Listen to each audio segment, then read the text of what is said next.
Welcome to ডিমার্স 365।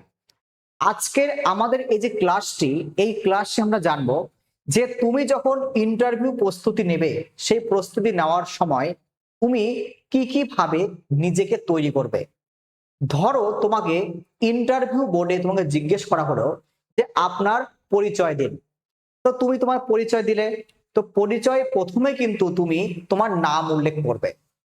এবার এই যে নামটা যখন উল্লেখ করবে, সেই নাম থেকে কি ধরনের প্রশ্ন হয়, তোমাকে সেই নাম থেকে কি ধরনের প্রশ্ন ধরতে পারেন, আমরা এই ক্লাসে সেটা আজকে জানবো। তো তোমরা প্রত্যেকেই এই চ্যানেলটি সাবস্ক্রাইব করে রেখো, কারণ তোমাদের প্রচুর পরিমাণে ভিডিও আসবে, কিভাবে পড়ানো হবে, কি তোমাদের প্রশ্ন থাকবে, ইন্টারভিউ কিভাবে তোমরা দেবে, আমরা সব কিছু নিয়ে আলোচনা করব। তো তোমরা প্রত্যেকেই এই চ্যানেলটিকে সাবস্ক্রাইব করে রাখো। তো আমরা জানবো, দেখো ফার্স্টে, যে তুমি যখন পরিচয় দেবে, সেই পরিচয়ে প্রথমে তুমি কিন্তু উল্লেখ করলে তোমার নাম। তাহলে এই নাম থেকে তোমাকে জানতে হবে কি, দেখো ফার্স্টে জানতে হবে তোমার এই যে নাম, সেই নামের আক্ষরিক অর্থ কি। তাহলে তোমাকে ফার্স্ট প্রশ্ন তোমাকে দেওয়া হবে যে তুমি তোমার নামের অক্ষর একদম খাতার মধ্যে নোট ডাউন করে রেখে দাও যে নামের অর্থ কি। সেকেন্ড প্রশ্ন, দেখো তোমার এই যে নাম, এই নামটা কেন রাখা হয়। খুব একটা গুরুত্বপূর্ণ প্রশ্ন। তোমার ধরো এমন নাম, তাদের ইচ্ছে হলো জানার যে এই নামের তোমার কে রাখে, বা তোমার এই যে নামটা কেন রাখা হয়। তাহলে তোমাকে জানতে হবে যে তোমার নামের অর্থ কি, তোমাকে জানতে হবে তোমার নামটি কেন রাখা হয় এবং কে রেখেছিলেন তোমার এই নামটি। তাহলে আমাদের 2 নম্বর প্রশ্ন বোঝালো প্রত্যেকের। তোমরা আজকেই যে ভিডিওগুলো দেখবে, আমার কথা যদি তুমি পাস করো, যদি মনে করো যে তুমি পাস করবে, আমার ভালো নাম্বার আছে বা আমি কাট অফ ক্লিয়ার করতে পারি, তাদের প্রত্যেককে বলবো খাতা বের করো আর নোট ডাউন করো। 3 নম্বর প্রশ্ন, দেখো তোমার নামের অর্থ যদি এমন কিছু হয় যেন সেই গুণটি তোমার মধ্যে রয়েছে কিনা তা জানতে হবে। মানে কি বলা হচ্ছে, দেখো যে ধরো তোমার নামের অর্থ এমন হতে পারে যে সেই নামের অর্থের সাথে তোমার কোনো মিল আছে কিনা, সেই নামের অর্থের কোনো গুণ তোমার মধ্যে আছে কিনা। যেমন কিরকম, ধরো কারো নামের মানে ধরো বিবেক, ধরো কারো নামের যে অর্থ সেটা হলো বিবেক। এবার তোমাকে প্রশ্ন করা হবে যে তোমার মধ্যে কি বিবেক আছে, তোমার মধ্যে কি বিবেকের গুণটা আছে। তাহলে তোমাকে কিন্তু প্রশ্ন করা হবে কিন্তু।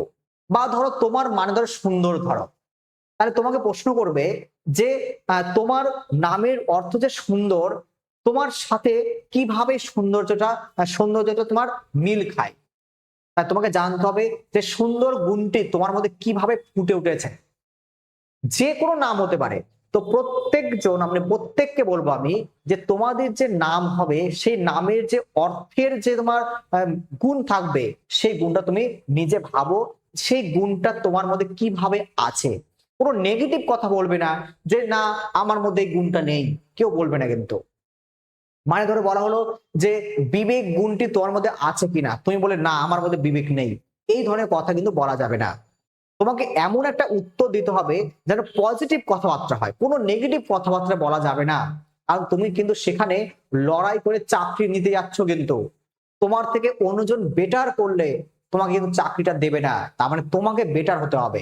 তো কোনো ধরনের নেগেটিভ কথা এই ইন্টারভিউতে কিন্তু বলতে হয় না। চলো পরবর্তী প্রশ্ন দেখি যে আমাদের কি আর প্রশ্ন এখানে করতে পারে।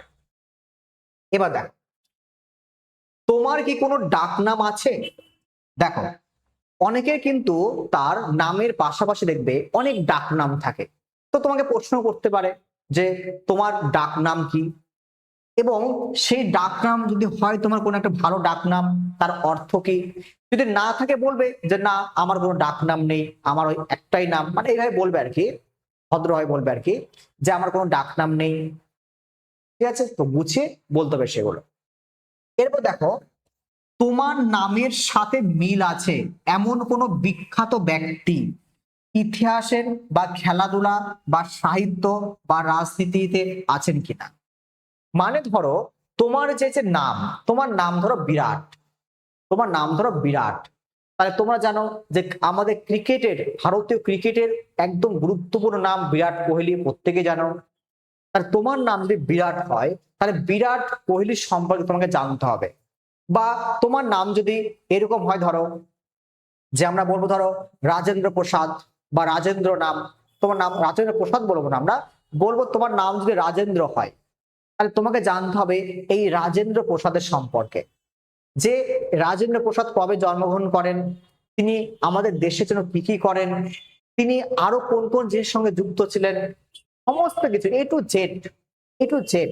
বা যদি কারো নাম ধরো এমন হয়, ধরো ইন্দিরা, ইন্দিরা নাম হতে পারে, তাহলে তুমি জানবে ইন্দিরা গান্ধী সম্পর্কে, জানবে যে ইন্দিরা গান্ধী তোমার আমাদের কে ছিল, কি কি ভালো কাজ করে গেছেন আমাদের দেশের জন্য, কত সালে তিনি আমাদের প্রাইম মিনিস্টার হন, এ টু জেড। তার মানে তোমার নামের সাথে যারই মিল থাকবে না কেন, যেই হোক না কেন, একটা জানবে অন্তত।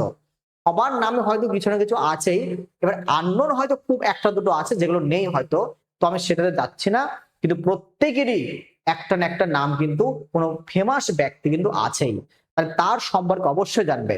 সেটা ইতিহাসের হতে পারে, খেলাধুলার হতে পারে, সাহিত্য হতে পারে, রাজনীতি হতে পারে, হতেই পারে। বিশেষ করে দেখো, যদি সাহিত্য হয়, যদি সাহিত্য হয় তাহলে কিন্তু তোমাকে সে সাহিত্যটা একটু জানতে হবে। মানে ধরো তোমার নাম এমন একজন ব্যক্তির সঙ্গে মিল খায়, তিনি কোন সাহিত্যের একজন গুরুত্বপূর্ণ ব্যক্তি, বা কোন একটা সাহিত্যের মধ্যে দেখবে, যেমন ধরো তোমার নাম গোরা, যদি গোরা হয়, দেখবে রবীন্দ্রনাথের একটা সাহিত্য আছে গোরা, তাই সেই গোড়ার সম্পর্কে একটু জানতে হবে, যে গোড়ার লেখক কে, কত সালে পাবলিশ হয়, সেই গোড়ার প্রকৃত কারা কারা আছে, কারা কারা সেখানে তোমার যে লিড করবে, যারা মুখ্য, যে তোমার তোমার চরিত্র হয়, মুখ্য চরিত্রগুলো, সেগুলো জানতে হবে। তার মানে তোমার মেন কথা, যে যেখানে তোমার নামের মিল আছে তুমি সেগুলো প্রত্যেকটা দেখে রাখো, দিয়ে একটা নোট ডাউন করে খাতা একটা তৈরি করো। এরপর দেখো, তোমার নাম যদি কোনো পৌরাণিক চরিত্র বা সাহিত্যিক চরিত্রের হয়, তবে সেই চরিত্র সম্পর্কে প্রশ্ন আসতে পারে। এই যে বললাম যেটা, যে তোমার নাম ধরো এমন একটা সাহিত্যে রয়েছে, ধরো সেই সাহিত্যে তোমাকে নাম জানতে হবে, যে ওই সাহিত্যে আমার নামটা রয়েছে। অনেকে জিজ্ঞেস করেছে, কিন্তু অনেকে বিভিন্ন পরীক্ষায় জিজ্ঞেস করে যে আপনার নামের সাথে মিল কোন একটা একটা সাহিত্যিক চরিত্রে আছে, সেই চরিত্রটি কোন সাহিত্যে আছে, কোন তোমার গদ্যে আছে, কোন পদ্যে আছে, সেটি কে লিখেছেন তোমাকে জানতে হবে। বা এমন হতে পারে তোমার নাম ধরো পৌরাণিক চরিত্রের সাথে যুক্ত করো, কোনো ধরো পৌরাণিক কাহিনী, ধরো তোমার রামায়ণ, মহাভারত, ধর মহাভারতের একটা সম্পর্কে আছে অর্জুন, ধরো তোমার নাম ধরো অর্জুন, তাই তোমাকে জানতে হবে যে মহাভারতের অর্জুনের কি কি গুরুত্বপূর্ণ কাজ ছিল, মানে তিনি কিভাবে ধর্ম স্থাপন করেছিলেন, তোমার যেটা ইচ্ছা তুমি সেটা জানবে। তো প্রত্যেককে বলছে, আমি যা হোক না কেন, তোমার যদি পৌরাণিক চরিত্র হয়, সাহিত্যিক চরিত্র হয়, তাহলে সেই চরিত্রগুলো তোমাকে কিন্তু অবশ্যই জেনে যেতে হবে, এবং তোমরা অবশ্যই খাতায় নোট ডাউন করে লিখে রাখবে। চলো এরপরে আমাদের কি ধরতে পারে দেখি আমরা। এরপরে দেখো তোমাদের ধরতে পারে যে সেই বিখ্যাত ব্যক্তি সম্পর্কে জানতে হবে, বলে দিলাম আমরা, সেই ব্যক্তির কি কি গুণ তোমার মধ্যে রয়েছে। এই যে বললাম দেখো, যে ধরো কোনো তোমার বিখ্যাত ব্যক্তি, সেই ব্যক্তির গুণ কি তোমার মধ্যে আছে। মানে ধরো, এই যে বললাম, ধরো তোমার নাম হলো রাজেন্দ্র, তাহলে তোমাকে জানতে হবে যে রাজেন্দ্র প্রসাদের কোনো ভালো গুণ তোমার মধ্যে আছে কিনা, খুঁজতে হবে তোমাকে। যে কোনো দিক দিয়ে হোক না কেন, তোমাকে খুঁজে বের করতে হবে যে সেই গুণটা, তার মধ্যে কি গুণ ছিল, আমার মধ্যে কি গুণটা আছে না নেই, খুঁজে বের করতে হবে। বা তোমার নাম ধরো বিরাট, আর বিরাটের কোনো গুণ তোমার মধ্যে আছে কিনা, তোমাকে বিরাট কোহলি হতে বলেনি, বলা হচ্ছে তোমার গুণটা তোমার মধ্যে আছে কিনা, কোনো গুণ ধরা পড়ছে কিনা তা তোমার চোখে তার প্রতি, তাহলে আমরা সেগুলো জানবো আমরা।